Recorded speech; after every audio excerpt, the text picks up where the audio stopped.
este tema, lo decíamos, estamos vía Skype con Gustavo Segre. Gracias, Gustavo, nuevamente por acompañarnos para revisar un poco este tema. Pues, primero, ¿qué ha pasado en estos 365 días desde que Michel Temer pues, ha estado al frente de la presidencia de Brasil? Las promesas que hizo, las críticas que ha recibido, estas investigaciones que se le han abierto también a Michel Temer. Bueno, primero buenos días para todos y muchas gracias por el llamado. Yo te diría que en un año de salida de Dilma Rousseff, el cambio más importante que observamos es en la visión de futuro. Brasil no tenía futuro económicamente hablando a partir de un gobierno que había perdido el control del Congreso, que se había apartado de su electorado, Dilma que se había enojado con Lula da Silva y se había alejado también del Partido de los Trabajadores, de donde entró por una ventana porque no era tradicional de ese partido.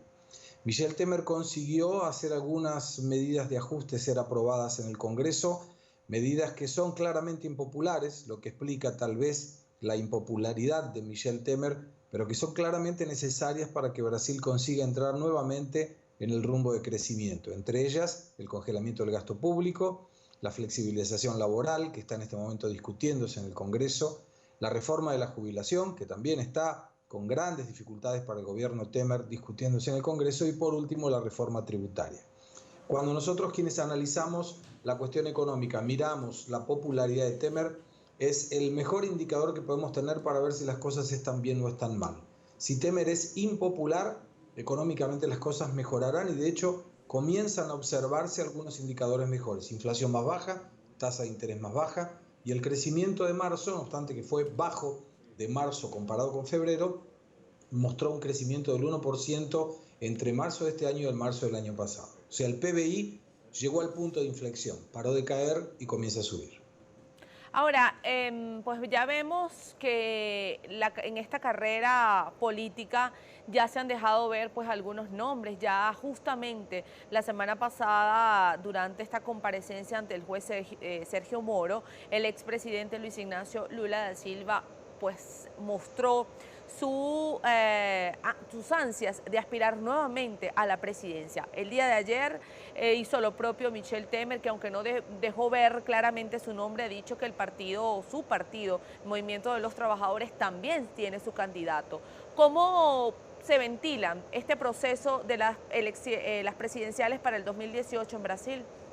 Bueno, yo te diría que Lula no es que tiene ganas, sino que tiene necesidad de ser candidato para evitar la cárcel. Lula está corriendo contra el tiempo porque debe salir hasta el mes de julio la primera sentencia sobre 5 procesos que tiene, 3 de los cuales con Sergio Moro. Si la sentencia fuera negativa hacia él, que es lo que especulamos, él debe esperar a la sentencia en segunda instancia. Si la segunda instancia, que es una instancia superior, confirma la sentencia del juez Sergio Moro, hipotéticamente hablando, Lula no podría ser candidato a la presidencia porque una ley aquí en Brasil determina que si hay un candidato que tiene sentencia en segunda instancia, él no puede candidatarse a ningún cargo electoral. Pero si él consiguiera demorar esta segunda sentencia, fuera eventualmente candidato y fuera eventualmente elegido presidente, los procesos penales se suspenden. Entonces es claramente una necesidad de Lula de llegar a la presidencia para evitar la cárcel. Si no consigue eso, tendrá que ir a la cárcel. Ahora, ya nos queda muy poco tiempo, Sergio, pero la Gustavo. pregunta, Gustavo, la pregunta es, ¿hay chance de aquí a que continúe este proceso, que pueda ganar tiempo el expresidente Luis Ignacio Lula da Silva? ¿Y cómo queda en este caso entonces una posible aspiración, como se ha leído en algunos medios y lo han dejado saber pues algunos analistas, del propio Michel Temer? Yo creo que Michel Temer no va a ser candidato. Me da la sensación de que él tiene la aspiración de salir como el presidente que encaminó la economía brasilera. No me parece siquiera que tenga chances de ser elegido porque precisamente por la impopularidad no creo que tenga ninguna condición de llegar a un buen resultado. En el caso de Lula me da la sensación de que los abogados están trabajando, por supuesto, para conseguir dilatar los plazos. De hecho, en un segundo proceso han llamado 87 testigos con clara intención de demorarlo, pero lo importante es que, a mi modo de ver, Lula tiene, por su lado, una buena capacidad electoral en primera vuelta, los 30%, pero tiene mucho rechazo el elector en la segunda vuelta. O sea, hay mucha gente que votaría a cualquier persona menos a Lula, con lo cual el 30% no le es suficiente para garantizar la elección.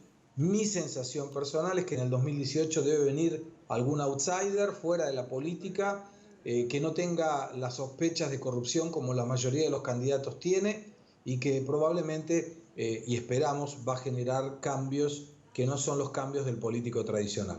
Bien. Bueno, lamentablemente se nos fue el tiempo, como siempre agradecido de su apoyo revisando este tema y otros temas, por supuesto, y sin duda que las pantallas